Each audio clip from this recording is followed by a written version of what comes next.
dikk leen lekk cere.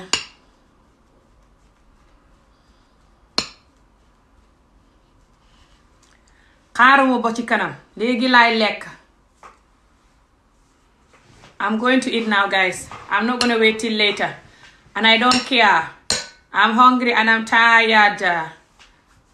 Bismillah.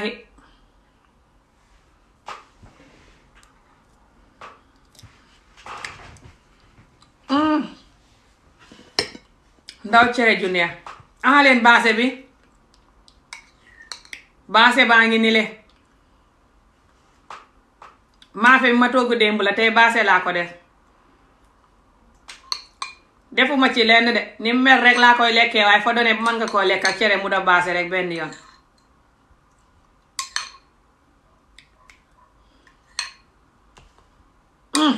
nay leeni laa masha allahu du ngeen dikk lekka.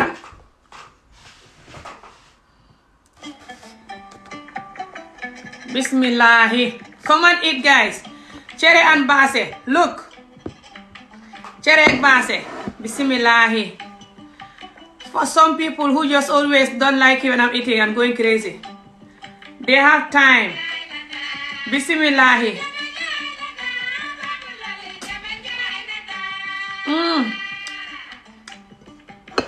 So good.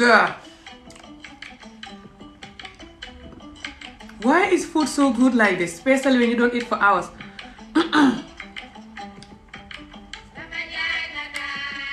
Keep going, guys. Keep going with life this year, guys.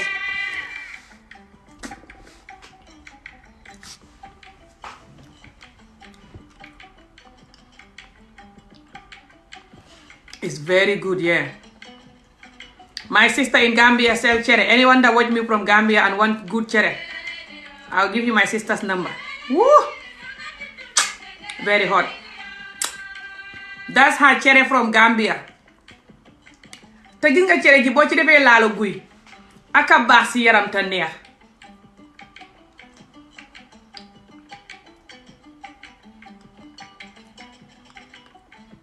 Woo! It's so nice and chilly. Oh my God. Why is food so nice? Did anybody know why is food so nice?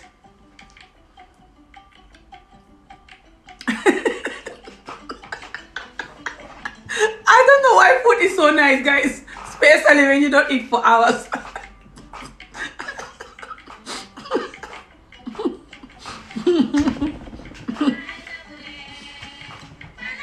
Let's just be real, guys. Most of us will choose food over anything, guys. If you like have food and something else and be like, do you want to choose food or not eating and have this? A lot of us will choose food. I would. Depend what is it, but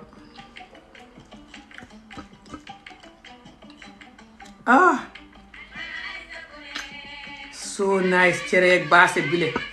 Maafe mile gi nga maafe boo ko toggee nga koy lekk ak maala ba pare bu ëllëg saa nga lekk ko ak cere jàpp sa bopp. How? And some of you, because this video I'm gonna post it on my YouTube channel when I finish, just like the yesterday one. Somebody commented, on the yesterday one, saying that the way I'm eating with my hand, that they know it's culture and everything, but it's making my hands dirty.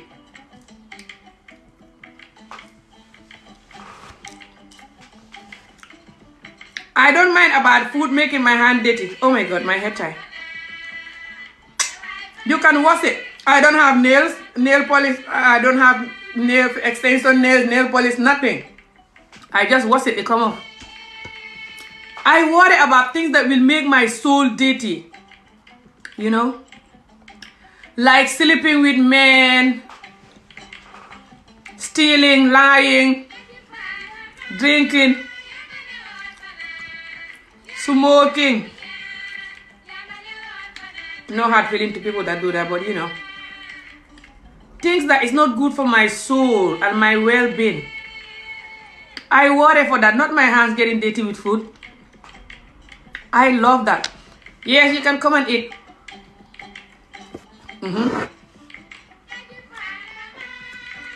A whole plate of cere ak baase, guys. It's maafe, but you can eat it with cere. Oh, this cere is everything. Cere ji fa forox tan neex ba nga xam ne xaw ndaw maafe mu neex di ko leen lekk njaayeen yi. Cere ak baase bile xamut fenn laa la wax. Fa xam yéet sax de yéet bi laay ñëw wut si.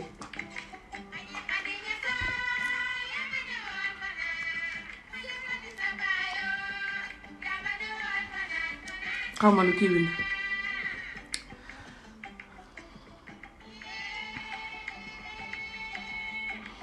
xaw ma lu ngeen di bind. If anyone ku ma bindal lu ma war a bindal ñu ma balok ko ñu suulee di ko tey de. If anyone write anything that they shouldn't write, I'm going to block their entire generation.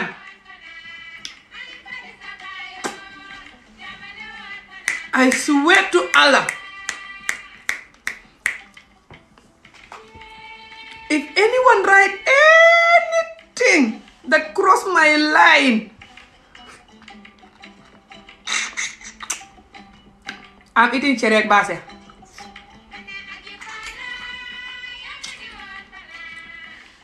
If anyone write anything that they shouldn't write,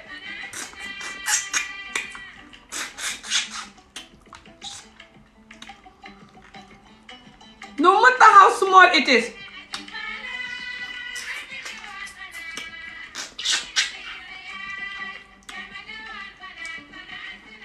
I'm blocking the entire generation.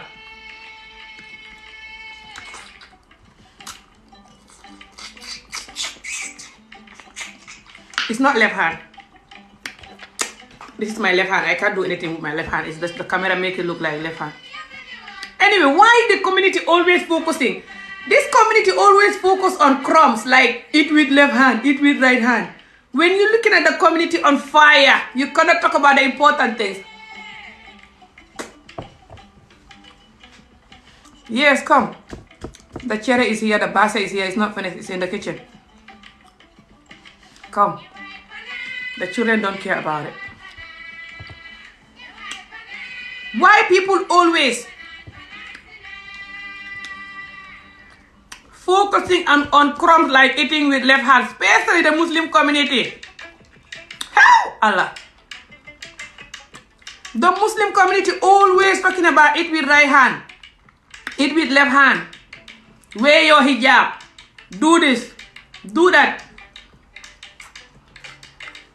But they never gonna focus on this other damaging thing that is happening in the community, and it's bigger than this.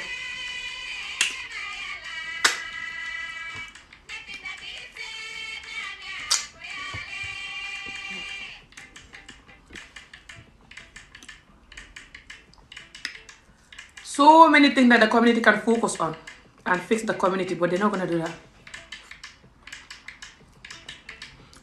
They're always gonna focus on crumbs.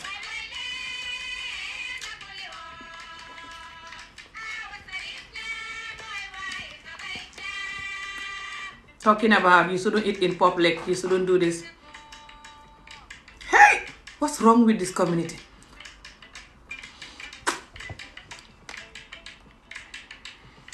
Cere ak baase la. Xamu leen cere ak baase lii xamu leen ko. Why they asking me what is this? People from my country. They're from China or what? How they don't know this? Oh well. Let them ask. You know, guys,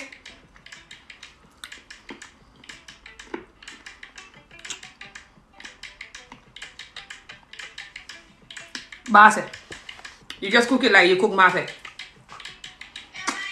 Domoda. It's domoda. I ate it yesterday with rice. Today I'm eating it with cere and it become baase today. That's it. It's no big difference between domoda and baase. You know, guys, I was talking about in that small video that I post. They want me to talk Wolof.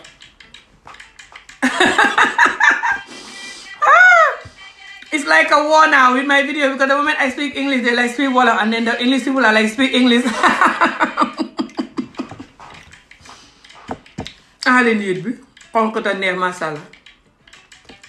I love it. li ma daan wax ci vidéo bu ndaw bu ma post noonu moom laa bëgg a wax ci àngale bu baax.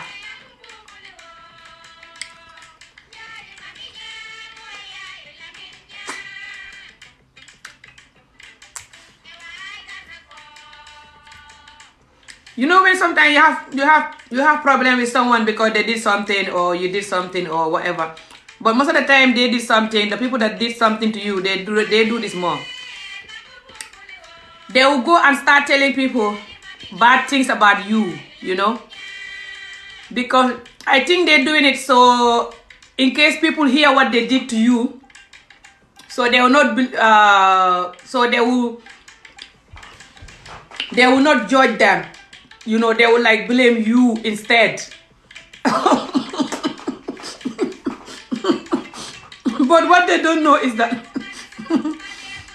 them quickly making themselves look good, quickly denying what they did to you, and quickly just randomly talking about you or just randomly making you feel bad. So when they heard about what they did, people will not believe you,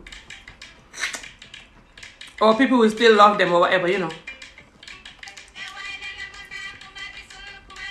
They don't know that now they're gonna have double karma from you, you know, and that life will make a way that they will show those people that they're actually idiotic. Like they're either gonna do something bad to those people, or they will do something bad to somebody else somewhere else that will, those people will hear it and know that they're actually idiotic the whole time. Have you ever come across those people, guys? I did. A lot of us did.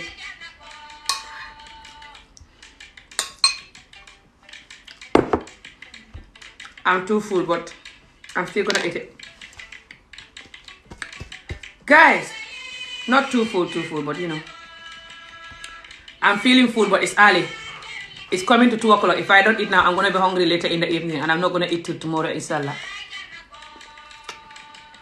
Fa xam nit ñoo xam ne def naa ko ci ab vidéo bu ndaw ba posté ko. If you want to know how to cook this food, go and watch on YouTube. Sometime when I'm cooking it next time, I'll make live video, but type in domoda. Gambian domoda. Put the name of domoda, guys. Type the name in case someone want to know how to cook it. You can eat it with rice. It's so nice. The best nice food ever, and it's healthy. Cancer is gonna prevent you from cancer.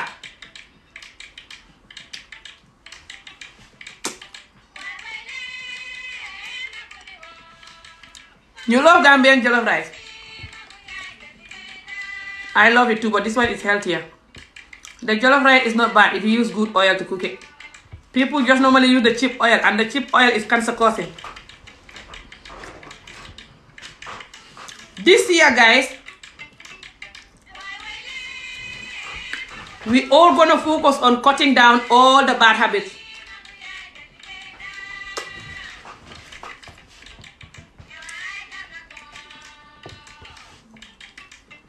Some of you don't like the fact that I eat on camera. You'll be like, Amy, you should stop that too. I'm not talking about that. I'm not gonna stop that. That cannot harm the community. I'm talking about things that harming the community. Cere ak baase laay lekk. Cere ak baase. Things that harming the community. That's what we should stop. Gis nga xat mi ñun ñëppay bàyyi li nga xam ne fay sonal community bi di sonal nit ñi.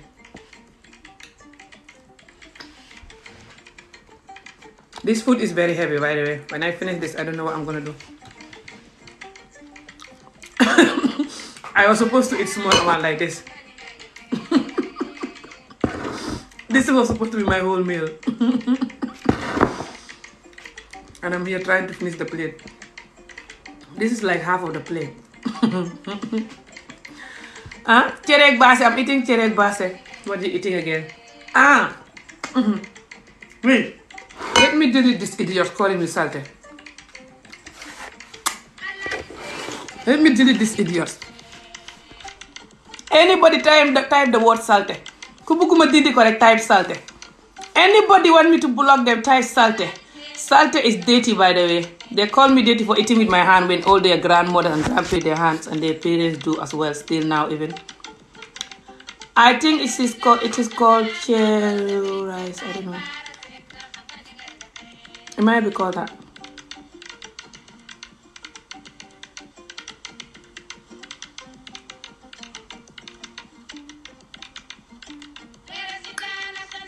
Yes, I like food and I sell them.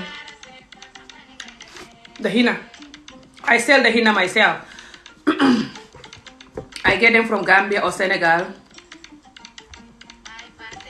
I'm kind of full, but I want to finish it or something because I don't want to eat later, you know. And when I leave it, it's going to be wasted.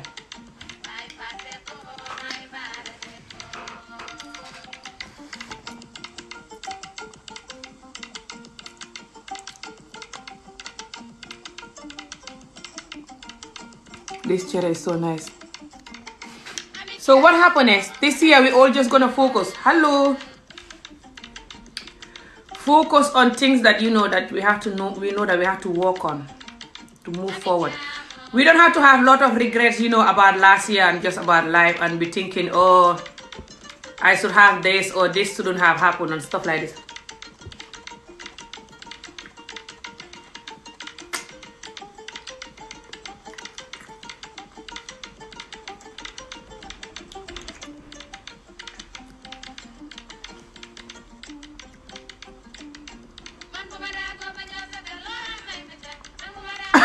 Don't get full. I like the way you eat.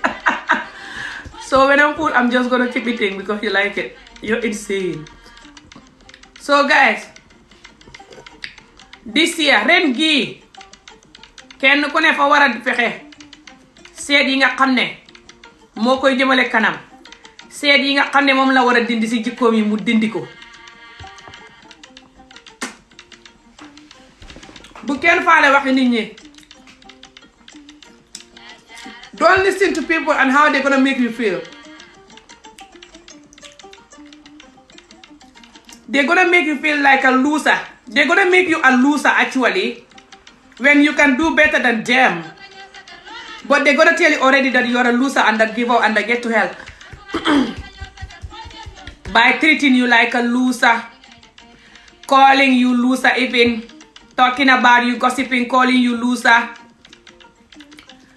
calling you unwell and you have problem and stuff like this, and they was unwell than you. They just hypocrite, you know, and just insane.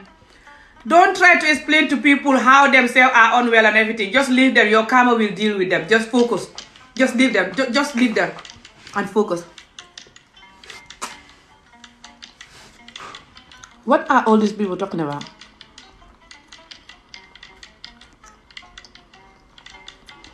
I'm eating cherry grass. A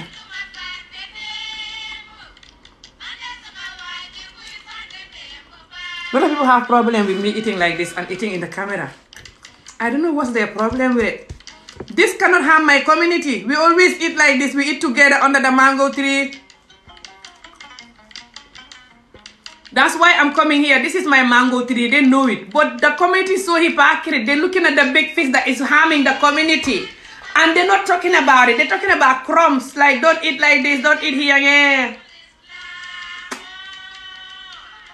What is wrong with this community? Honestly. I'm full, guys. As you can see, life is like this. You know, I'm still with my community for 5 years trying to talk to my community and they're just insane, you know.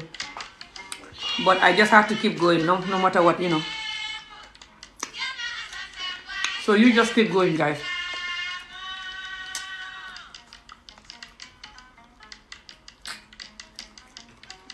This bone is insane, but it's like very sharp and everything. Look at this. Trying to strangle me when I'm trying to strangle it. You know?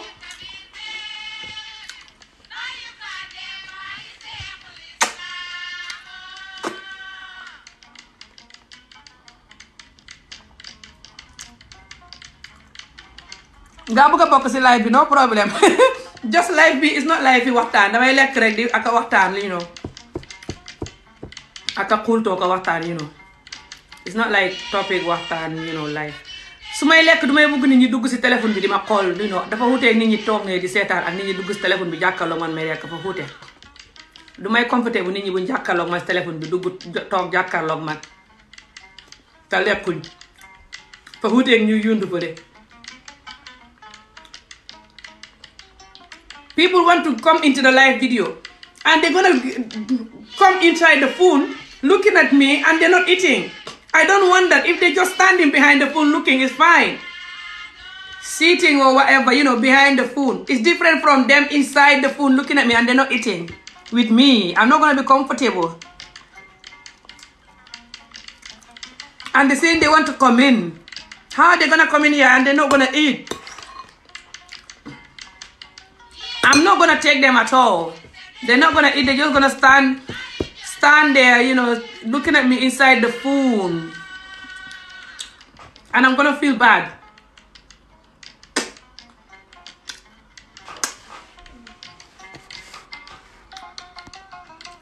su may def topic boo xam ne waxtaan la rek nga dugg waaye topic bii nii may lekk xam nga topic xam video bi I really cannot finish it, guys. I'm just gonna finish this and leave the rest. I cannot finish it. Guys, you know my community. I'm gonna tell the whole world how my community just focus on crumbs and never focus on the important things. Just like every other community, of course. What am I talking about?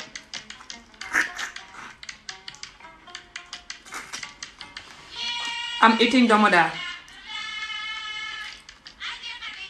It's a Gambia and Senegal food. The Ghanaian people cook it, but they cook it really bad. I hope there's a Ghanaian person here, they'll be like, what the hell? It's just because we cook it differently, guys. That's why. It's not that it's bad. Don't mind me. They cook it very watery. That's what I mean. Like, it's the peanut butter soup. This is peanut butter and tomato soup, you know, with your ingredients. That's all. And you can use meat or chicken if you want. Sorry, or fish if you want.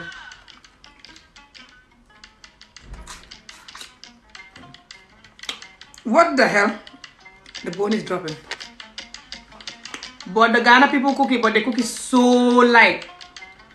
It's like how we cook okra soup is different from the Nigerian. They always laugh at us the way we cook okra soup. Nigerians and Ghanaians and other people cook it differently, and they always laugh at us because we make it thick, and we eat it with rice. And they always like, what the hell? How are you gonna eat okra with rice? Life is like that. We all, you know, eat things differently and cook it differently. I'm full, to be honest. I'm very full, to be honest. But I'm gonna finish this part no matter what. But I'm learning to not force and finish the whole plate when you're dying, you know, like, so I'm gonna leave this one. You know, my community, they always focus on crumbs. Things like, why you eating with left hand, or why you eating in the camera, you're gonna die, and stuff like this. And just talking nonsense. But they're never gonna focus on the important things in life. Things like underage marriages, people forcing people that they don't want, you know, to give the people that they don't want a husband, or to marry people that don't want them. They always see it and they're like, oh, she doesn't want her husband. Oh, she's too young to get married though. Oh well. They're not gonna talk about it every time, you know, under the mango tree for the community to know this is wrong. No. But they talk about Ami Jobe eating on the video, for example. Talk about Ami Jobe get married 8 times, for example. Talk about all these crumbs. When Ami Jobe is telling you her story so you can stop doing it to children. Instead of you to talk about that, no, you're gonna gossip and try to make Ami Jobe's name look bad. And some of them will be like, oh, you married 8 times, you're so bad, that's why, you know. There's no way that you're gonna be a good woman for marrying 8 times.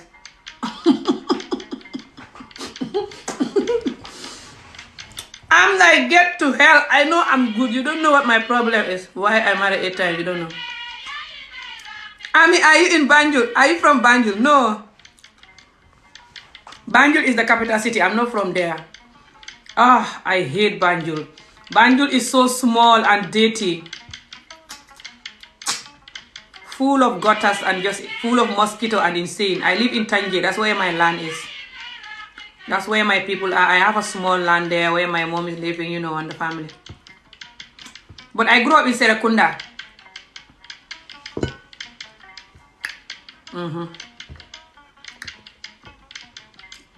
I'm gonna end up eating all of this or what? So yeah, my community is like that, guys. My community always focus on crumbs, you know. I'm just gonna eat it all. I don't care. I'm not gonna leave this. Look at what's left. Never. By the way, this cheddar is very healthy. It's not like rice or anything. It has a lot of good things for your body. Anyway, it's not like I'm looking for excuse to eat it. I'm just gonna eat it.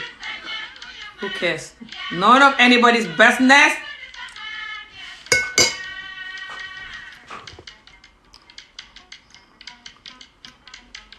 I know, right? I'm gonna finish it. I don't care. I always say that when I'm eating and I have a lot of food on the plate, I'm like, I'm not gonna finish it. And I'm like, oh, I'm just gonna finish it. But like, guys, my community is just like I said. Always focus on crumbs. I think every community does that, to be honest. Humans, we are like that. We always focus on the crumbs. Why are we doing that? Like, ñu suñ community bi, suñ nit ñi, saa yu ne rek fa ñuy ne di lifin.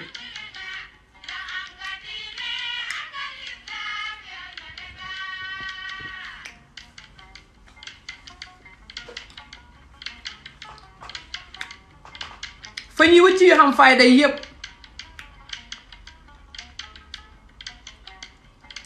Di wax mbiri Ami Fay lekk ci téléphone ak guy ga ak Dakar ga. Mango gële day lu tax meññut. Mango yëpp a ngi meññ te mango gële meññut. Dimb gële day. Dimb gële neexut, dimb gële ko dàq.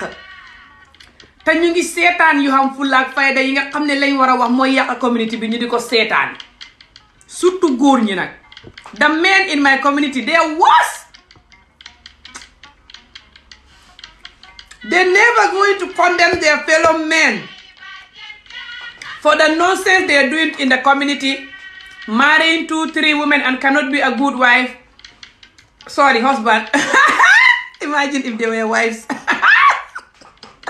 Subhanallah. That's gonna be worse. The men always marry 2-3 women, you know, like, and definitely 2 women is more common. Cannot be a good husband at all. Rarely ever. Most of them just marry them, you know, and just cannot be a good husband to them and still having girlfriends anyway and just can't be bothered. If you're not doing that, I'm not talking to you. So why are you angry? Why are you typing? Don't bother typing or arguing. Don't bother getting angry. I'm not talking to you. I'm talking to the ones that do it. And you know many of them do it. So why are you going to be bothering? Don't bother calling me names and stuff. You're just adding the crumbs again. You're just talking about the crumbs, calling me name. I'm just one Ami. I'm not the problem of the community. I'm just one Ami Joe. The problem of the community is what we have to talk about. That's what damaging the community. Me, that's what damaging the community. Me and Joe cannot damage the community. The problem is what's damaging the community. So why are you always looking for one person to focus?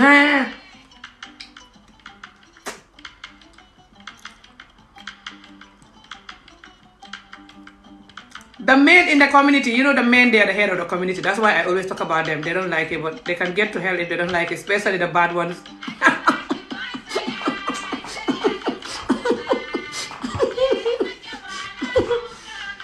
And they say that's why I'm not married. They're lying. They always want to marry me. Even right now, like tons of them want to marry me. It's just me taking my time and trying to see who to trust anyway. But anyway. So what happened is, my community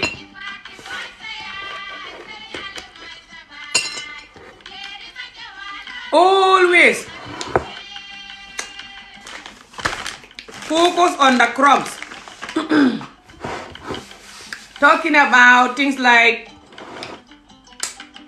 why you dress like that? Why you eating like that? Is that even your right hand or left hand? Why you sitting like that? Why you breathing like that?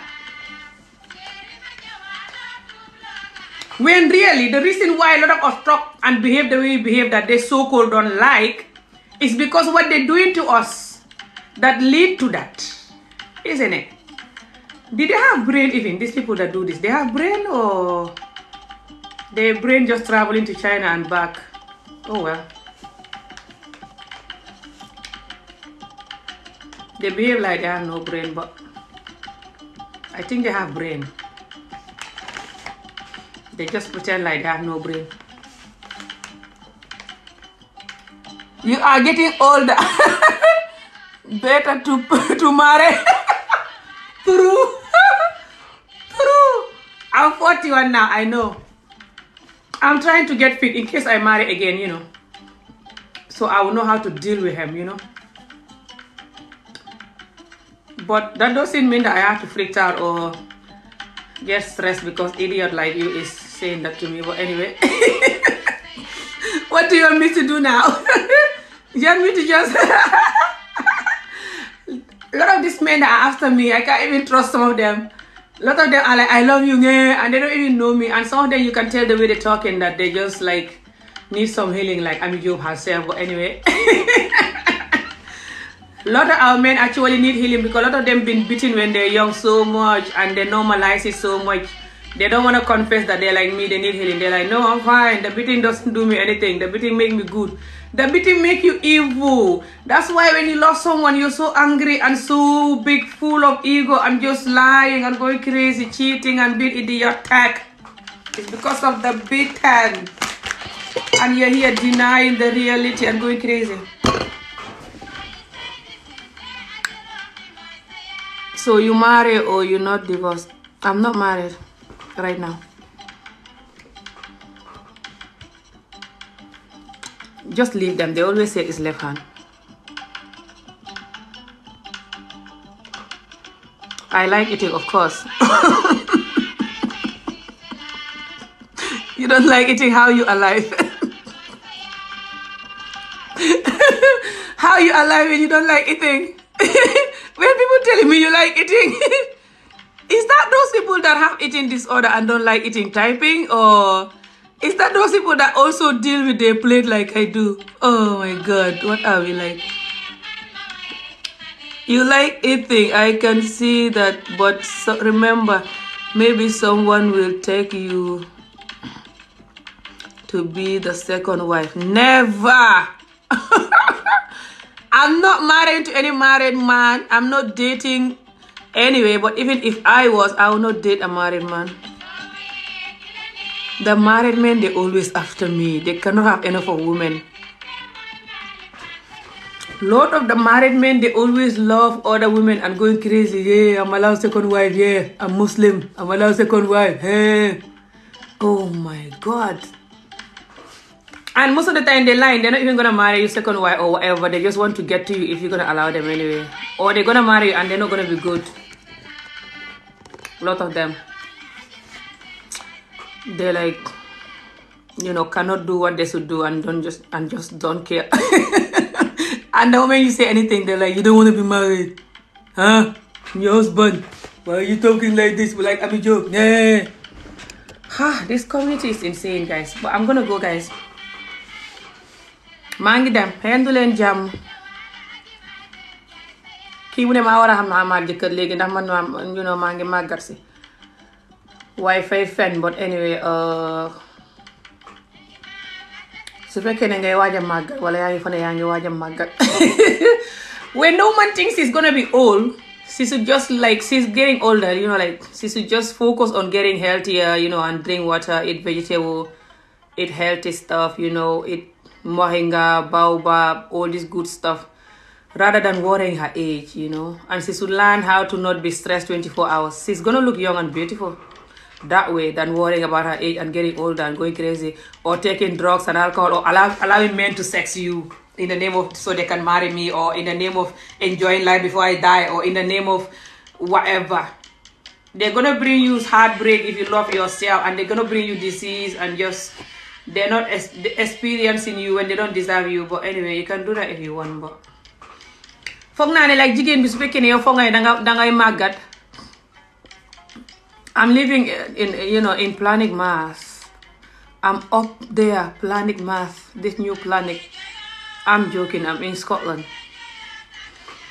So what happened is, foog naa ne nit ki su fekkee ne ni yow yaa ngi mag si muy góor wala jigéen, mag doo ko daw, jarul daw. Xaduna loo ragal rek mu man la. Like mag dara néew si nit ñi dañuy dund ba téeméeri at ak lu tey laa gis benn mère TikTok boo xam ne ndax xama démb si guddi téeméeri at ak fukk ak juróom-ñett laa. So some people live very old, 120, 110, 118. I saw somebody last night or this morning, I can't remember, one old lady on TikTok here who is 118-year-old. Their grandparents, TikToking them. And they can move, although they're slow at moving. I can do cooking on YouTube next time when I'm cooking. I do it a while. It's been a while now since I last did it, but I have a couple of random, cooking videos there. Even I have a video on how to make curry there. So what happened is, so I'm gonna say this like what I said about when someone is getting older, what they should do instead of being afraid of them getting older. Let me look at you guys. I'm very bad at looking at my camera. I just like look at the birds when I'm here. I love the birds and they're here at the window. I mean, they like to hang here on this building, on this roof that is opposite the window. But I just don't have eye contact as well. Due to the way we bring up children in Africa, children don't have eye contact because of the amount of beating and fear that they put in them, and the amount of screaming and telling them, if you look at me like this, you're rude. When you're young, you're not allowed to look at your parents like this. Especially when you're talking something important, you have to be like, Mom, if you look at them, they're like, how are you just looking at me like this and talking? Or they can just blame you for just looking at them like you have courage for doing whatever that is, especially when it's something wrong. Anyway, this is not for African parents topic or just insane parents topic, There's some parents that are insane and I do videos for them sometimes. A lot of us have to do a lot of healing. It's not like I'm the best parent. I have to also learn so many things that I undo the way I bring up my children over the years. But thank God I never overbeat them or even beat them like certain African beating. But like the way I and everybody else grow up, a lot of us grow up in Africa is something that I like to talk about. But yeah. So lu ma doon wax mooy su fekkee ne yaa ngi mag, like you're getting older, like yaa ngi mag. I'm like, I'm 41, but some people, like when they get to my age or even before my age, because my community is good at making you feel old, especially as a woman. They're always gonna tell you you're old. They use that to put you down, and to make you feel weak, and so you can surrender to them, and just allow them to just drag you like, yes, do what you want, I'm old. Do what you want, I'm old. No one is gonna do that. Oh well, not me. So community bi dañ la dee def like just because yaa ngi am ay hat ñu naan la yaa ngi màggat nga. So dañ dee use this màggat nga thing. This is what I was looking for. Pour ñu mun laa control, pour nga feel like nga màggat xaar nga give up, surtout booy sëy waaye boo sëyu tam dañ la koy def. Community bi daal dañ lay programme pour bul xam jàmm daal, sëy or not. The community always gonna program you to not have peace if you allow it anyway. Human nature in general. But I'm focusing on my community. So community bi dañ lay won ne la, like you're old and that, like nga màggat gaawal nga xam jëkkër wala nga màggat bu tas sa sëy bi nga màggat wala nga màggat. Waaye duñ ko dee use si góor. Dañ ko dee use jigéen pour jigéen ji feel bad, pour mu yërëm boppam mu feel bad, mu yërëm boppam mu give up. Nekku ne dañ ko dee use jigéen ji pour dimbale ko, like pour def ko mu gëm yàlla, o su fekkee dafay dund beneen dund bu mu war a dund. loolu mun nga ko wax nit ki fàttali ko nit ki ne ko yaa ngi yàq community bi wala yaa ngi yàq sa bopp andi yàq community bi because soo nekkul gune di def yenn yi yaa ngi jàngal yeneen xale yi ne man ngeen a roy si man because xale daf dee roy si mag yi ak ki magam nag waaye xale daf dee roy si mag buy def lu baax ak mag buy def lu bon yépp xale yi dañuy roy si yow that's the reality loolu mooy doomu aadama njaay àddunaam loolu moo tax àdduna si mel nii ku fi def loo warta def si mag nga ko jàngee koo xam ne moo la mag si moom nga ko gisee surtout boo koy def te fekk magagu waaye community bi lu bëri duñ dee use naan mag nga si side boobu sax de dañ ko dee use si side bi nga xam ne mooy pour wax la ne mag nga toogal ci sëy bi nga dee su sëy bi bonee it mag nga demal nga sëy gaaw sooy jël góor gu bonit sooy jël góor goo xam ne yaakaaroo ne ku baax la sax gaawal jël kenn rek gaawal jël sëy is not just jëlal gaawal boroom dafa war a seet koo xam ne xam na si moom yaakaar xoolu na ko xam na ne kii su ma ko jëlee suma xel mi dana dal like danaa tëdd nelaw surtout borom su fekkee mu ngi mel ni suma maas yi nga xam ne bëgguñoo nekk di tëdd ak nit balaa mu leen a takk and stuff so danga war a xam ne kii at least yaakaar nga ko tuuti doo mun a tëb rek borom jël la rek aca for women like me who are not just jumping to get married to any random person they met, because I did that before and it never worked for me, and it does work for some people, but for the most part it doesn't work. And also, but the fact that I don't want to be doing sleeping with anyone that is not my husband kind of a thing, so then it become more challenging to just take a random man. They want me to just take one of these men that are after me. They're like, take somebody. Sometimes they come into my video, they're like, Amy, all these men after you, you're not taking them. Take somebody. And sometimes they always come into my video, they're like, I love you, I want to marry you. You don't want to get married, Amy. Do you know that? Why I'm after you and you're not going to get married? Why are you not taking me? If someone wants to get married, it's not that they're just going to take anybody that come their way. They're like, yes, I'm looking for my phone. Yes, here's my phone. It's not like that, you have to still talk to the person. Even if you think you like the person and they like you, you still have to take your time and talk to them, and notice how they talk and how they behave a little bit, But they just no, if you're doing this, you'll never get married again. Stop doing that and just take somebody and believe in Allah. That's what they always tell me. But when they cross in the road, they don't just believe in Allah and cross the road. They look at the cars and wait. But they want me to just go without, looking. So no la maa ngi dem. I'm gonna go, guys. So community bi dañ lay wax ne la gëmal yàlla rek nga def lii. It's a form of controlling you when they're doing that to you. You don't know. The community is so used to controlling you. You can't breathe. You will never breathe in this community. Worse than America or any community. They're gonna try to control you. That's why they're telling you, get married now. Take this person now. Come on, what are you waiting for? Take it. So community bi dañ mean di la control sooy nokki sax ñu ne la bul nokkee nii nokkeel na le léegi yow suñ la nee yow yaa ngi màggat si dañ koy def pour ñu control la pour nga feel bad bul xam confident bul gëm sa bopp nga feel bad. xaw ma ko doon bëgg a dugg noonu waaye man may dem ba pare te xaw ma ko kan la duma ko mën a jël. So léegi dañ lay wax ne la màggat nga. You're old. Look at you. Put you down, tuuti la wàccee la. Mag mu xem ni yow nii. But gannaaw buñ la defee noonu. It's not like ñoom seen bopp dañ bugg màggat. It's not like them say they love old people. That's why they're doing that to you. So you can just put yourself in the bin and cross and just, what's the English word? Cross your whole life. Crunch or cross, your whole life and put it in the bin. Especially if you are someone like me who, even when you are young, they never give you the love and care you deserve. Now as an adult, they're not going to give you it. They're just going to cancel you. They'll be like, it's too late. Go. That's it. Be in the bin. Go next.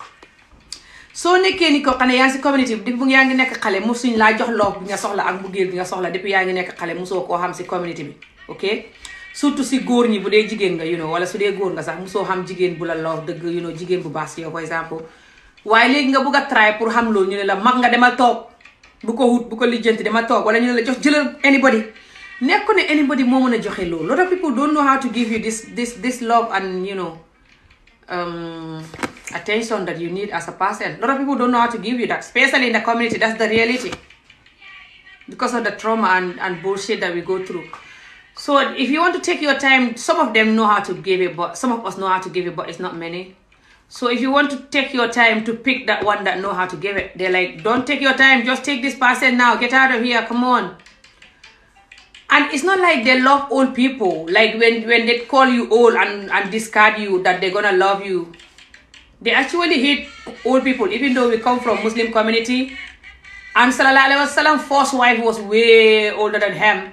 But the Muslim men, a lot of them hate old women. Or woman that is older than them. Anyone that denied you're not Muslim or you're a hypocrite Muslim. The Muslim community hate women that is older than them, even though Sallallahu Alaihi Wasallam first wife was way older than her, Khadija. góor ñi soo gisee ñu la dee def nga feel bad feel màggat ak even jigéen ñi ko dee def sax community bi dafa feebar te mën a xaste te mën a tuutil nit te mën a def wax nit ak def nit loo xam ne foog nañ ne dana ko yàqal xadunaam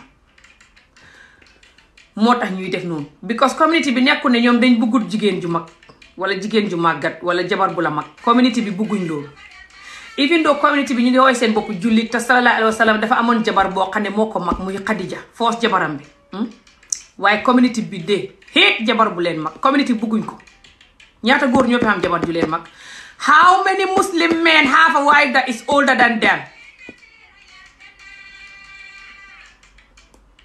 How many? Very few, yeah. And if they do, they barely ever gonna love her and care for her in a honest way. Because it's not natural to do that. It's not everyone that can do that. It's like that with every generation anyway, but the Muslim community is worse. It's like that with every generation. It's not easy to love a woman that is older than you, and you love her purely, honestly, give her all the attention and honesty she needs. It's hard to do that in every community. I know that because women, when they're younger, they're more beautiful and the man is more attracted to that. I know that.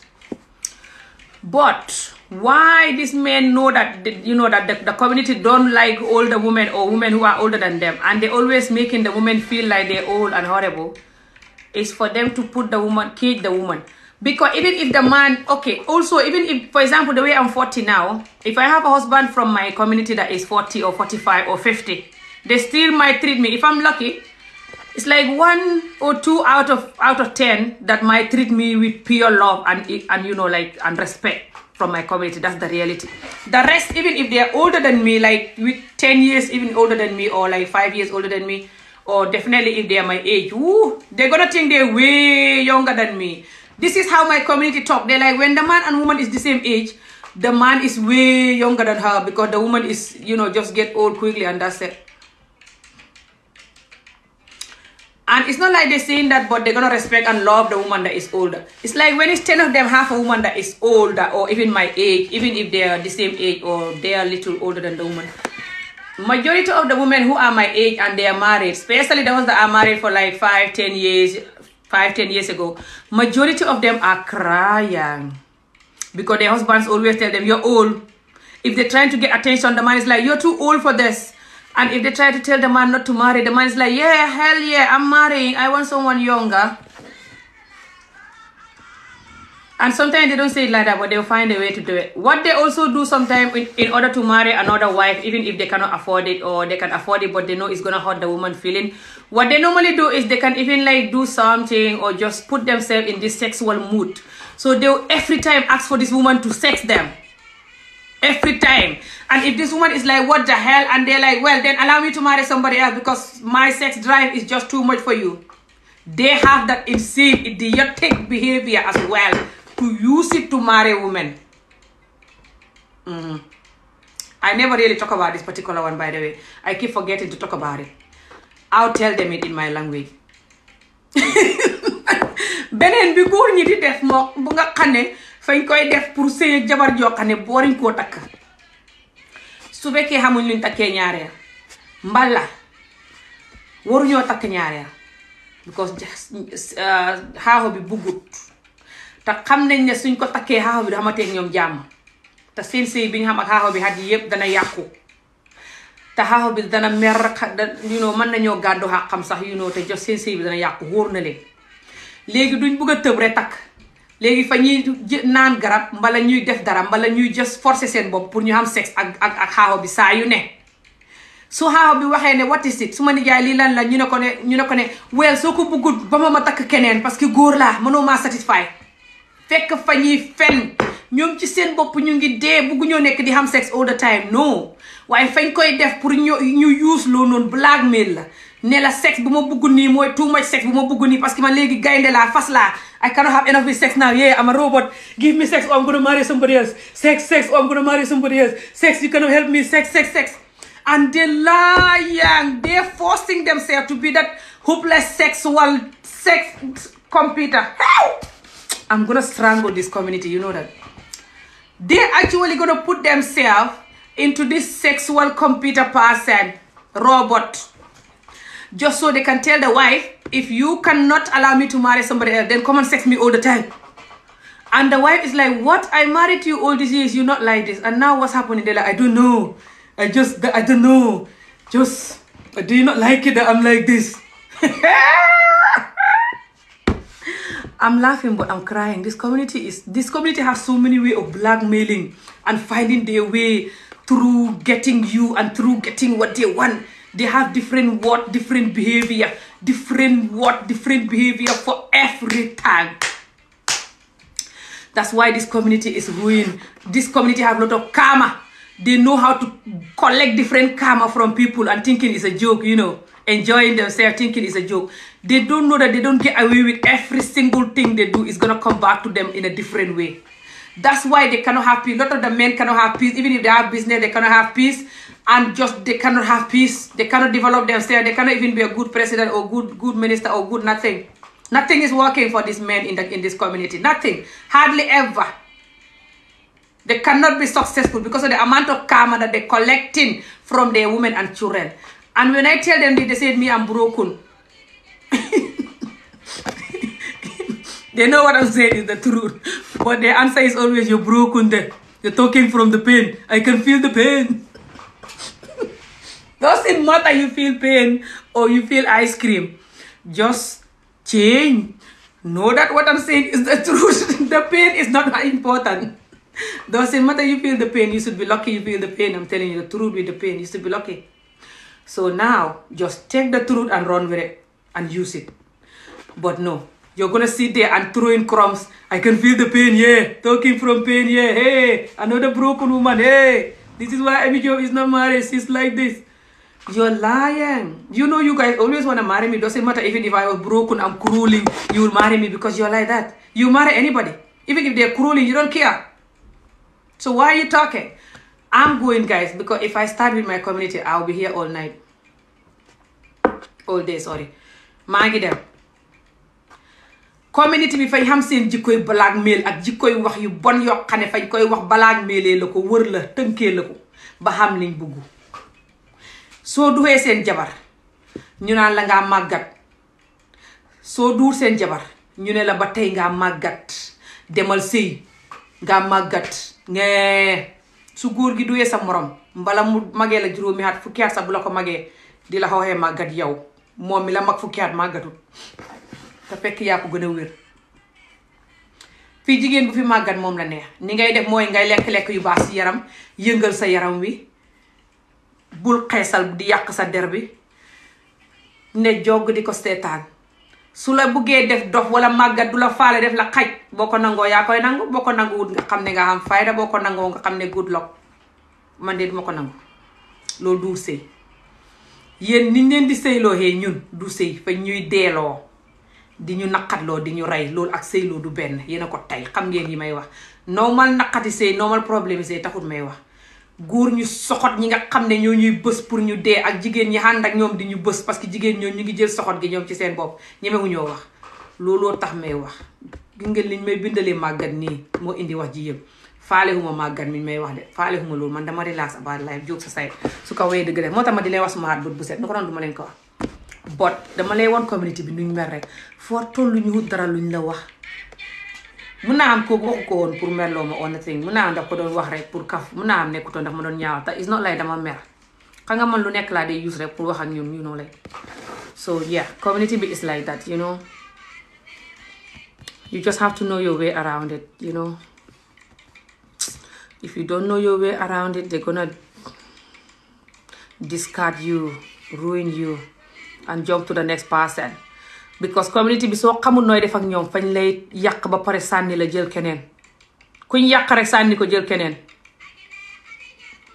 kuñ yàq sànni ko jël keneen xooxee ko dof xooxee ko whatever xooxee ko naqadi deret dof ngee daw wuti keneen kon nag yow bul nangu ñu yàq la because suñ la yàqee duñ la dimbale kon nag yow dimbalee sa bopp ba pare nga focus su fekkee fañ lay xooxee màggat ngay lekk-lekk yu baax si yaram di exercise su fekkee xool nga ne yaa ngi xala màggat wala sa yaram yi mu ngi tayal wala munoo dara wala nangam ngay commencé di lekk-lekk yu baax si yaram di exercise naan ndox bul xeesal when they make you feel old you start drinking healthy eating healthy drinking healthy by drinking water and healthy stuff you know I'm not saying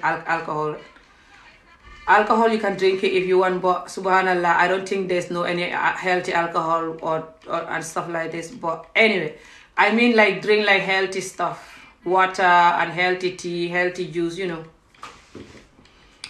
fruit and vegetable moringa hibiscus baobab all of this healthy stuff and don't bleach your skin it's gonna make you look old and it's gonna wrinkle you and give you some crazy marks. Don't bleach your skin. Just use like shea butter and other good stuff. That's what I use. I even saw in videos how to make the stuff that I use. I saw it in videos. And I sell the shea butter that I use for some of my followers that want to buy it and they don't know how to make it or they can't be bothered buying all the product I put in it. They can buy from me. I sell my own mixture of shea butter, but you can do your own mixture. It's easy. Even look on YouTube how to mix shea butter with other oils or whatever for body cream. I've been using that for years and I use black soap for years. I tell this my followers and I don't bleach my skin. That's why my skin always look good. You don't bleach and you eat a lot of healthy stuff and you move around. You will look young every day and beautiful. And you look at them, let them try to put you down, tell you you're old, go and get married. Yeah. They're lying, you're not old at all. Whatever the hell old is. Even if you're old, like 100, they shouldn't be bullying you for being old when them and their entire generation want to be your age. And now they're making it a crime for you to be that age. They're making you feel bad for being that age when they want to be that age and more. It shows that they're sick. That's why.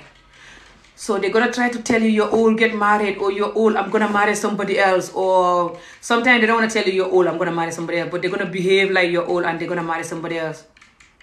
Like I said, they come up with all ridiculous things. I cannot have happiness with you. We cannot get on. So you're going to marry somebody else because you cannot get on with me. Is that the medicine to it? To add me more pain? Or you should come forward.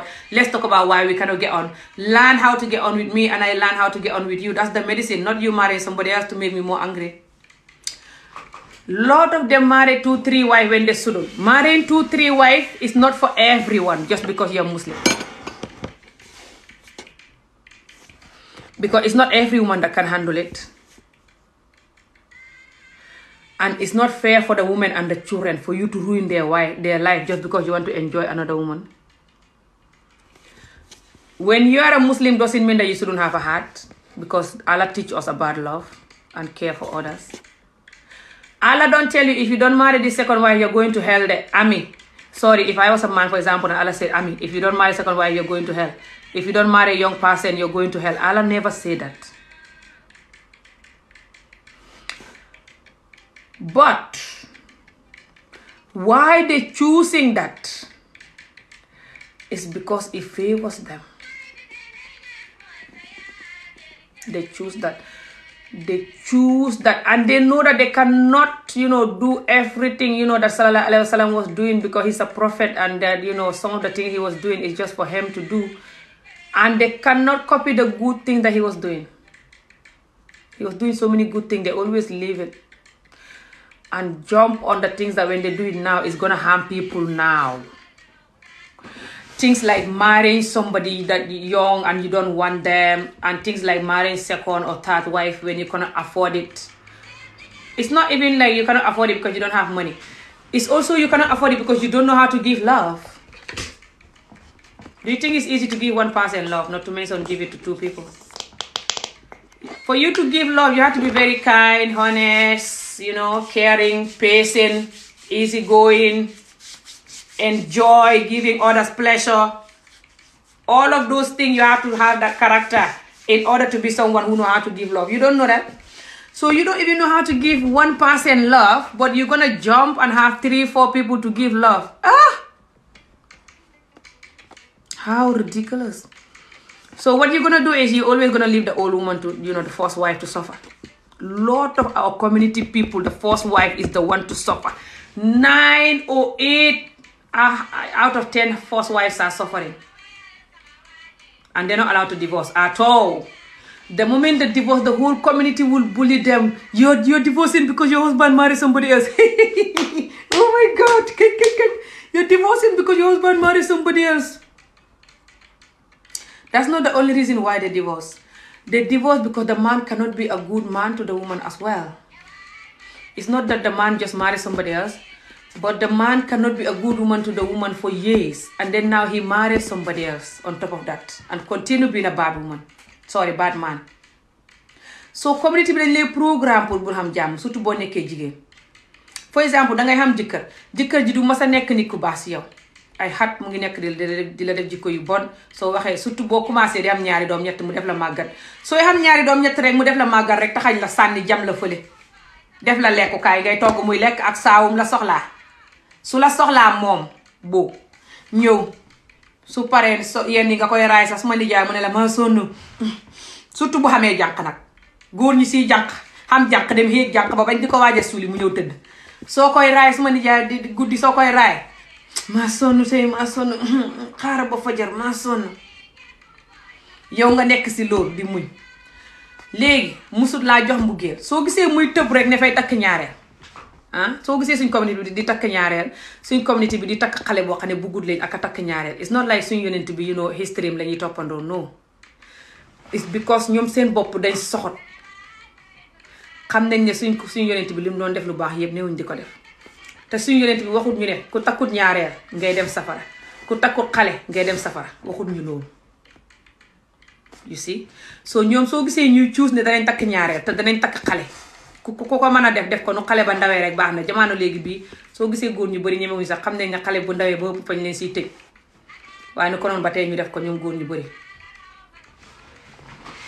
it's because góor ñi seen bopp ñoo dugg nanga ko taxaw wax seen morom di dëgg waaye dañuy gis maasi ami jóob yi for exemple lekk si téléphone bi wala just def yeneen ridiculous comedy talk and stuff nga naan waaye this person man xaw ma community bi nuñ mel nii ko internet bi ngee kii xool lekk si internet rek kii lii kii laa te wax jooju énergie boobu boo ko jëloon use ko ci community bi jikko yu bon yi ñuy def comme suma maasi ni ñuy def nii soo ko defoon ñu ko noonu jikko yu bon yi wàññeeku ne waaye doo ko def te kenn su nit ñëwee di ko def nga xas ku ko ne na noppi nga ne ku ko saa wu nekk mu ngi wax community problem.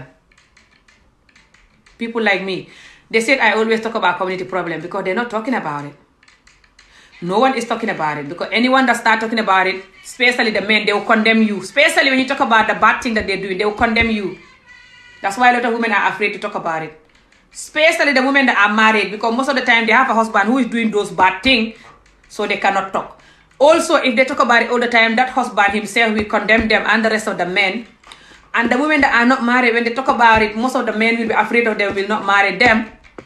So nobody's talking about it. There's just nobody's talking about it enough at all. That's why I talk about it often because no one is talking about it. If I see that they were talking about it often or talking about it enough, I will calm down about it over the years.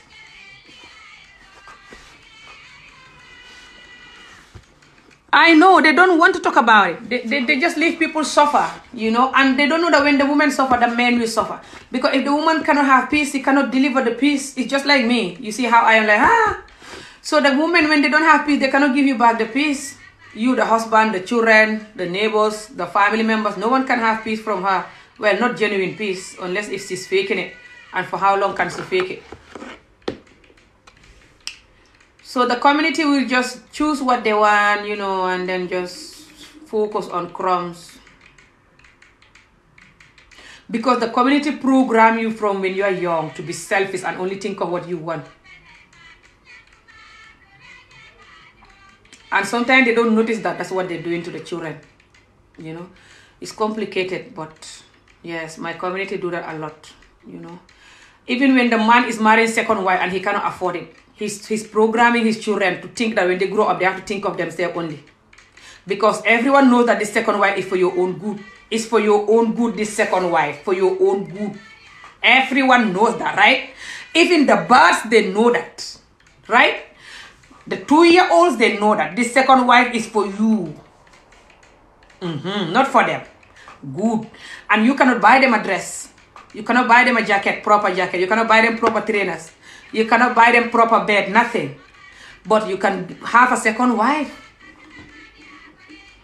And even give her money to marry her or buy her a bed and buy her a dress to do a party for the wedding or whatever. Just buy little things. And also when you marry her, you're going to keep on giving her little support. Continuing to ignore them and make them manage. But they're the only one managing. You're not managing. You're enjoying. You're going for other things. You're not managing with them. So you're teaching them how to, when they grow up, they should think of themselves only. And this is very damaging. If anyone that is just thinking of themselves only, any person that is only thinking of themselves will never have peace in this earth. You don't know that? Because what you give is what people give you back. And the karma that comes with thinking about yourself only, especially when you have family and children and wife, the karma that comes with it is too much karma when you just think of yourself and hurt them. And you're programming them to be like that. Which is why when they grow up like that, it's hard for them to be developed and to be successful because they have too much karma. That you train them to collect those karmas. Community be more like program, jangal la ne yow so nekke mag. I'm gonna go soon after this, guys. I must go. If not, I'll be here all day. Suma pare bi mom may dem, suma waxe li pare may dem no matter what, inshallah. Buguma fe hendo. Community bi ñoo lay programme ne la won la seen jikko yu bone. Xam nga xale duy def lu ko wax. Children don't do what you tell them, they do what you do. Xale du def li ko wax, li ngay def lay def. Li muy gis. Soo programme xale bi won ko ne ko man xawma tey lu ma la jëndalee lal bu baax, xawma lu ma la jëndalee yére yu baax sax, dàll yu baax sax, xawma lu ma la ko jëndalee. Xawma lu ma la fayalee nga jàng ci school bu baax, nothing. Waaye xam naa lu ma takkee ñaareel. Lu ma ngoroo wala lu ma joxee départ ci këri ñaareel. Mooy yaa ngi jàngal xale bi ne ko soo magee xalaatal yow lu baax si yow lu nga bugg yow rek nga def ko. Parce que ñaareel bi yaa ngi koy takk pour yow. Pour yow. Moo tax nga takk ñaareel bi xale bi tu xam ñaari at sax xam na ko du pour ñoom de pour yow la. Pour yow. So yaa ngi woon xale bi ne ko soo magee soo duggee président ministre lawyer docteur loo do rek always focusal si yow lu la bëggal force nga sànni yeneen yëpp lu la bëggal rek moo am important. Lii dafa am prix bu bon bu ci ne moo tax Africa du develop. This is one of the main reasons why Africa will never develop. The fact that Africa they will train their children to only focus on their selfish gain. I know it's human nature, but Africa doubled this particular one. This particular one, Africa doubled it. So gisee Afrique du masa develop xam naa doomu aadama njaay yëpp a mel noonu waaye Afrique ñoo gën a ëppale li ñuy def lii moo tax Afrique du masa barke. Never Africa will be developed until they change this mentality, and they will never change because the men, they are in the head of this mentality and they don't like to listen to women. They hate it. Góor ñi nga xam ne ñoom ñoo xamee problème bi may wax xat yi yëpp te góor problème may wax xat yi yëpp ci góor ñi la ne. Góor ñi ñoo ne ci kanam te ñoom ñooy def yi may wax ni yëpp. Te bugguñ jigéen juy wax te ñoom ci seen bopp ñoom ñiy wax li comme man xamut bu xamee it bëriwut te léegi nag jigéen bu waxee ni man ñu ne ko jigéen ji dof la demal sotal soxotaay bee tax ñu def loolu tamit di tuutil jigéen te jigéen jug leen boot leen nàmpal leen raag leen toppatoo leen bañ xam nañ xem sëpp leen ñu ne dëngit def jigéen muy xaj loolu communauté nit ku ñuul soo gisee mu def ko soxotaay bi ak nit ñuy yaree moo tax te waruñ ñu du yaree noonu dóor yeeg toroxtaane gi ñuy yaree soxot si ñuy def si ñun buñ doyee gune moo tax góor ñi di mag di def jigéen muy xaj te buñ xamul jigéen duñ nelaw ndax góor jigéen lañ ma fo ne bugguñ góor jigéen. Okay, now this community say they don't like gay but they hate women as well. A lot of them hate women and they say they don't like gay, but anyway, what did they want then? I don't know. So su fekkee ne jigéen ñi I'm trying to be serious su fekkee ne community bi jigéen ñi ñu ngi lay def fitna bi te fitna bi fay ñëwaat si ñoom te yëguñ ko because ñu ngi mel ni gune gu ndaw du ñuy xalaat fa ñuy foog ne ñoom xaaral ma gaaw ka hut lu ma bigal xaaral ma gaaw hut. Any happiness that is quick is not going to be good for you. It has big consequences. But the community will program you to look for quick happiness. It's not good. Yow instead nga xalaat ne xaaral ma leen takki ñaareel because suma jabar mënu maa xam ak moom jàmm wala suma jabar nangam wala dafa màggat xam nga ku ko xam ñaari doom rek ngeen def ko màggat sànni. Xalaatal nooy def ba xam ak sa jabar jàmm di ko wax jàmm di ko def jàmm di ko wax I love you di wax ak moom di ko won mbugeel mu xam ak yow jàmm moo gën ngay jël mbugeel googu dem di ko jox second wife bi di wax second wife bi I love you di wax second wife bi yow beautiful sa xaaxo baa ngi dee te doo ko wax loolu muy mer di la xaar nga di ko sànni. Ok léegi yéen ñi si bëri da ngeen yoon ne xaaxo yi dañ dee mer and stuff moo tax ngeen di takk ñaareel but because yéen seen bopp yéen a time bu ngeen di jël di ko def si ñaareel bi pour ñaareel bi happy second wife bi happy ba nangu laa sëyal sax boobu su ngeen ko defoon si first wife bi dafay happy te konoon sëy bi fay gën a neex parce que kooku moo gën a xam sa jikko moo gën a xam nu mu lay bégalee sa jikko yu bon yee tax mënut laa bégal soo ko baxoon de des sa bopp nit di ko jox mbugéel gi ngay jox kii dana la bégal lu raw li la kii di bégalee parce que kii moo la gën a soxla kii parce que kii moo sëy ak yow ba xam ak yow ay doom nekk si yow bugg a continuer ak yow soo moom moo gën a soxla sa mbugéel te gën a pare pour jox la mbugéel soo ko joxee mbugéel gi ngay jox kii that's the reality waaye soo gisee kii di la jox mbugéel parce que yaa ngi koy jox mbugéel te joxoo ko kii soo jëloon mbugéel ngay jox ko kii rek ki ngay jéem a ngoro wala jéem a nekkal wala jéem a takk wala even su dee nga ko takk sax soo ko joxoon kii rek kii dana dabul mbugéel googu delloo la ko parce que kii moo la gën a soxla kii parce que kii moo la sëyal surtout boo xamee yow ay doom yàgg ak yow xam la miin la buggut laa ba yow yaa koy merloo rek ba tax mu bugg laa ba yaa buggut laa ba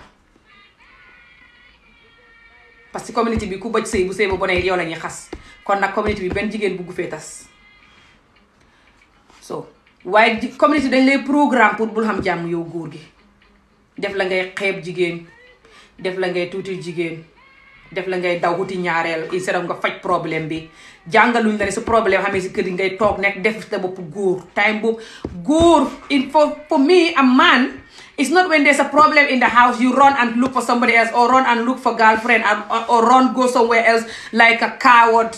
Man is when there's a problem in the house you be a man and stand up and fix the problem and show love and make sure that the house is fine. To me góor si man góor du ne su problème xamee si kër gi nga daw mel ni gune gu ndaw mel ni du woon nit su problème xamee nga toog xool problème bi look at the problem fix ko xool yow loo war a def ba tax problème bi xam jàmm si man that's what being a man is to me.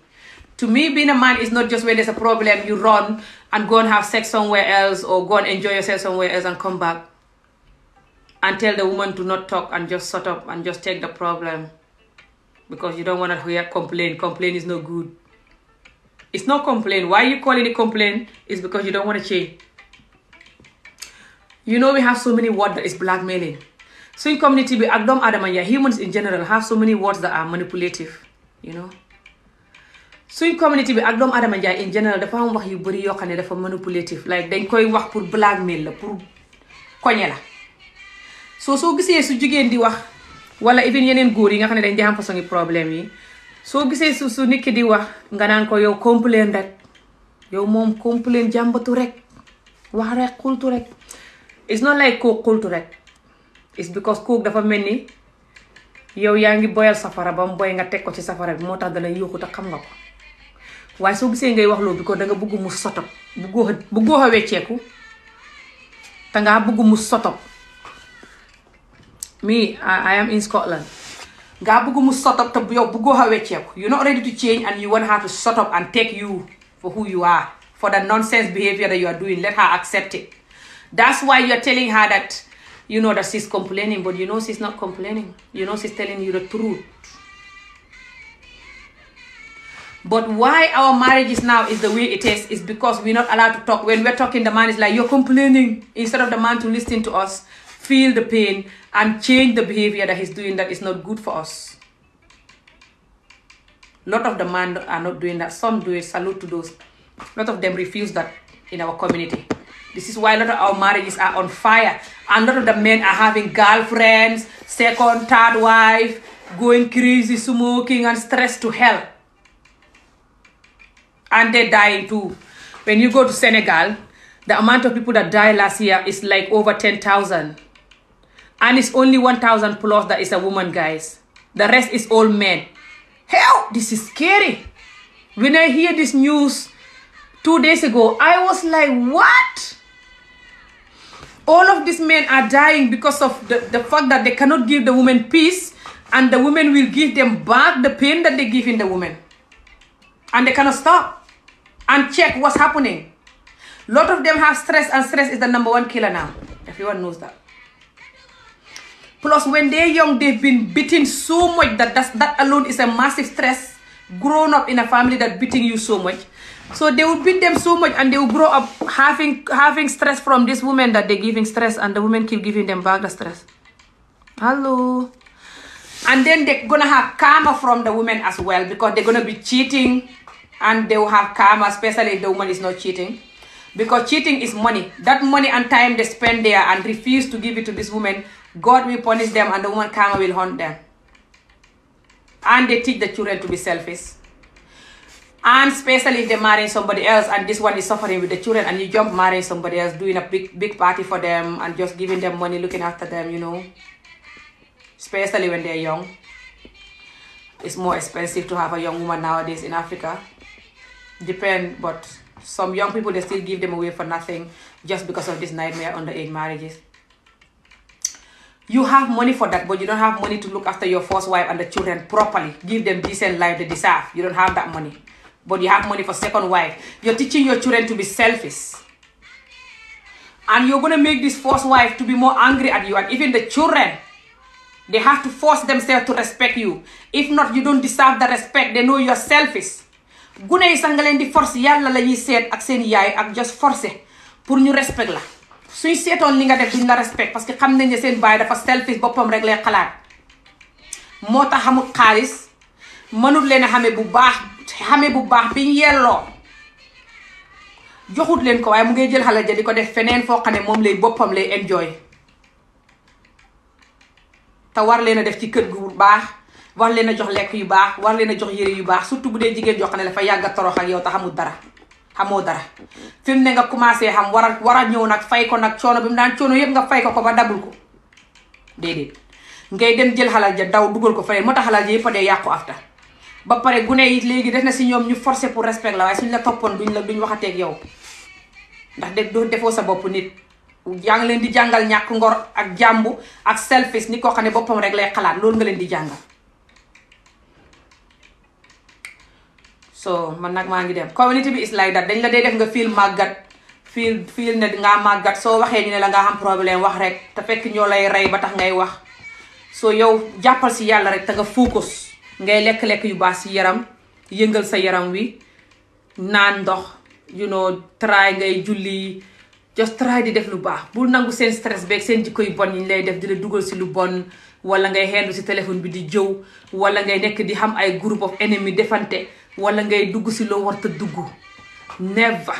They'll fight back and stay in the right path. No matter how much the community program you to ruin your life, refuse it and keep choosing the right path. Don't spend the whole day gossiping, useless gossip, hanging out with the wrong friends, doing the wrong things. No. Focus on doing the right thing. Focus on getting knowledge. Focus on reading books that can benefit you. Focus on, you know, developing you. Don't allow them to ruin you. The community always gonna program you to just be ruined so they can have somebody to laugh at. They love laughing at people because of the pain they have. They love to see people suffer. So they're gonna ruin you, and then they're gonna discard you and judge you and laugh at you and call you mad and jump to the next person, ruin them and discard and jump to the next person. The younger you are, the better. They love ruining young people. That's why when they're doing drug or alcohol, they don't hide it. They want everyone to come and join them. They're like, yes, it's my life. I don't care. Come, this is here. Give it to young people, involve young people, they don't care. This community is so traumatized and effing insane. That's the reality. And the whole problem is from the way we beat us up when we're young. When we're young, the way they beat us up. That's the English word. They beat us like a little slave when we're young. So we grow up with that pain and trauma and lack of understanding what being a human being is. Thinking that in this life you have to suffer and make others suffer. Just like the way you suffer, the way they make you suffer. That's how you're going to be suffering yourself and making others suffer. So in order to suffer, in order to make others suffer, you have to make yourself suffer. And they know this, right? I am so. So community bi dañ lay programme ngay sonn di sonnal yeneen ñi. Because nit soo waree sonnal keneen yow fu mu jaar nga sonn yow tamit. Like, soo toogee fii di close sax xam nga da nga wax ba sonn you know like. Te soo toroxalee nit, lu si bëri baay foog nga def dara pour borom mer. So lu ngay def noonu daf lay sonnal ba pare after xàq gi dafay ñëw dabulaat. So mooy ne yow yaa ngi wutal sa bopp xàq mooy ne yow ngay sonnal nit ba pare di sonn soo gisee ngay def loolu because bu nga nekkee xale dóor yi ñu la daan dóor di la toroxal di la sonnal ba pare di sonnal seen bopp ne dóor nit coono la sax si yow ak mer bi ngay mer di dóor xam nga loolu coono la si yow mi koy soo léegi xale bi dafa miin di la toroxal ba pare di torox moom noonu la magee loolu lañ ko jàngal serious dóor yi ñuy dóor nii surtout suñ góor yi serious dóor yi ñu leen di dóor si daara yeeg serious dóor yi ñu leen di dóor in general moo tax ma di ko wax neexut a wax de waaye fekk ñu ngi koy def until we stop this practice beating our men serious beating when they're young their fathers or the person that's supposed to teach them about Allah or the teachers in the school. The girls too, they've been beaten in the house, lot of them. Until African people and black people in general and everybody in the world that is doing this. Stop this! This world will never have peace. I broke my phone, guys. I'm joking. It's not broken. Until the humans understand the damage of this. We will never, ever... Guys, I'm gonna tell you this thing. Until human beings all over the world... Stop sexually abusing children. Doesn't matter if this children is a boy or girl. Stop beating the hell out of them when they're young. These two. Even if they're not going to stop lying in front of them and being selfish in front of them, teaching them all those. Never mind those.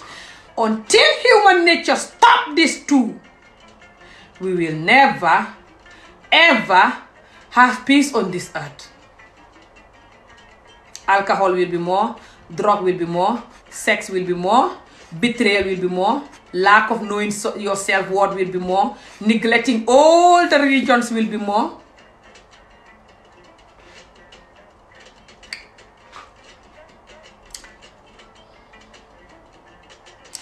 Feek doomu aadama njaay àdduna si yëpp baxuñ gune yi ñuy dóor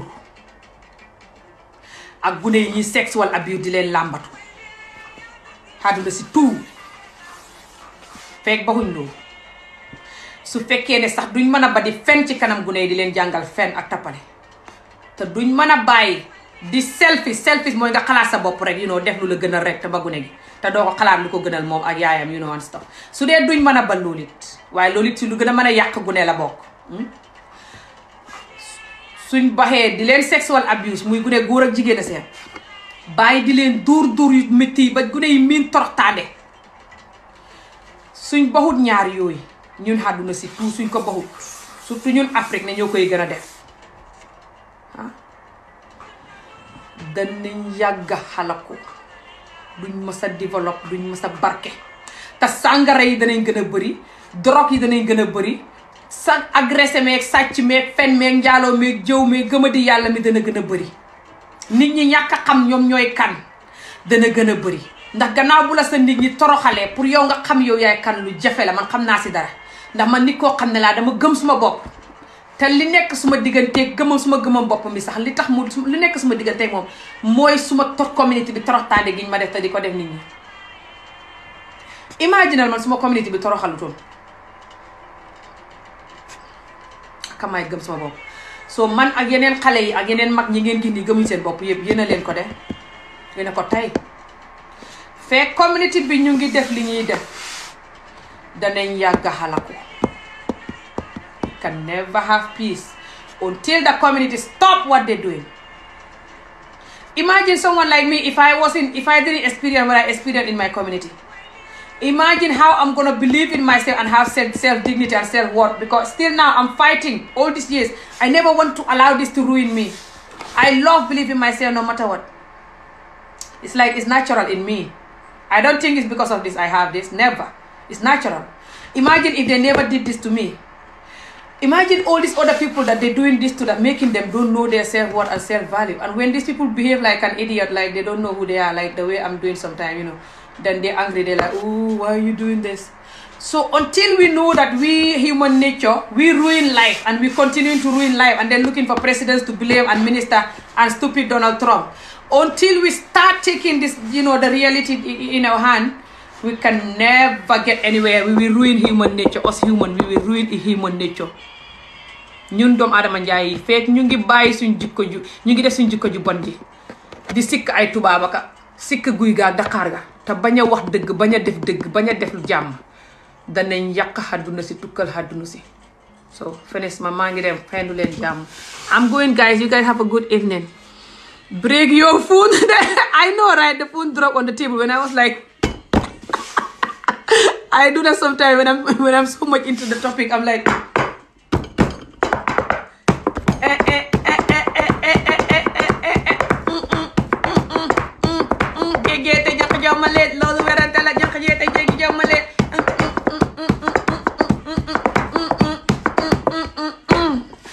that's just me doing my African local drum, guys. Have a good evening. See you again soon. Jërë ngeen jëf ba beneen yoon inshallah. Bye.